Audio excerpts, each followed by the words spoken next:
Are we seeing a change in how it's looked at? Yeah, I think we are. I think certainly that the tide is turning. That's what we're seeing by the Roanoke girls in general. A year and a half ago, that would not have happened. And when I say that, I mean these girls standing in unison.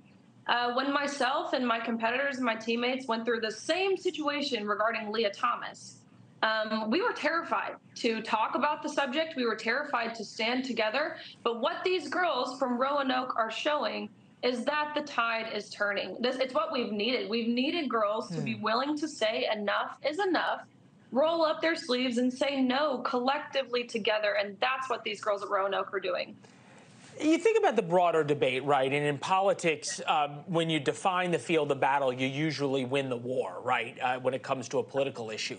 Now that this is framed not as what pronouns people are called, but simply on the issue of fairness of men competing in women's sports, is that how this issue needs to be looked at? I mean, in regards to, I think that's what really shows this issue, the insanity behind this issue. Because for the longest time in regards to this debate, I think even us as conservatives, we tend to say, people live as you want to do. You do you. But now I think we're seeing how this is infiltrating beyond just you doing you. You're demanding the language that we call you. You're demanding access into our spaces, our sports. And that's where the line has just gone too far. And so I think the sports side of things has really opened people's eyes. Yeah, well, look, when you take any argument to the far end, right, is when all of a sudden things break down, right? When all of a sudden you say, okay, well, if you can change your pronoun, that means then 15-year-old boys get to change with 15-year-old girls, and suddenly the debate becomes a little different, unless you are at the White House. And this was about a month and a half ago. So you may still have some work to do after this soundbite. Take a listen. Granddaughters, does he care that girls are allowed to compete in sports without fear of injury? Does he think it's fair for girls to have to compete against biological males? I just answered the question. It is a complicated issue. It is truly a complicated issue with a wide range of views, There is no yes or no answer to this. I know you're going to say there is a yes or a no answer to it, but I'm going to ask it a slightly different way. How much of this, and I say this because you make no bones about the fact that you are a conservative, how much of this should be an issue for the federal government versus for individual teams and for the girls at Roanoke and for individual sports?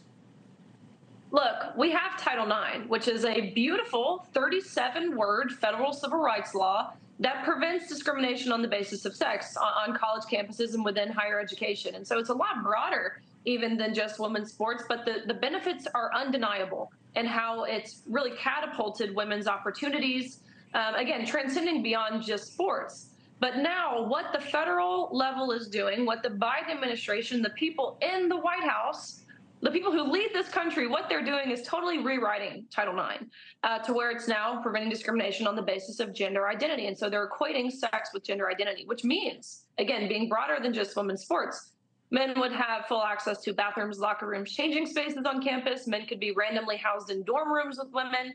Men can join sororities. Men could take academic and athletic scholarships away from women. And so that's what they're doing at the federal level. Look, we've seen this sort of play out right in broader society. You saw it down in Florida, a women's only tech conference that men then decided to show up and say we're non-binary, so we get to come in. That didn't go over very well. I'm going to give you the last word here. Where does this debate go from here? I think that's what we should all be asking ourselves, because it's certainly a slippery slope. I can't possibly fathom where it goes from here, because right now what they're asking us to do is deny the most basic of truths, man and woman. I mean, it's the essence of humanity. It's pretty Orwellian if you think about it. It's as if they're trying to make us say 2 + 2 is 5, and we have so many people adhering. And so I think a lot of people should open their eyes and ask themselves the question of what's next, because, again, I can't. Yeah, look, you said it yourself. The tide's starting to change now that the debate has been redefined, in large part because of what you did. And I said before we talked on air, sort of the moral courage that you showed in the very beginning to stand up on this and highlight the issue. Once it was defined as you defined it, the tide has started to turn. Riley, thank you. We appreciate the time. Well, thank you very much. I appreciate you.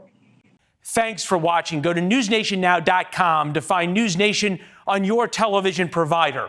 And don't forget to subscribe. Click the red button to get more of NewsNation's fact-driven, unbiased coverage.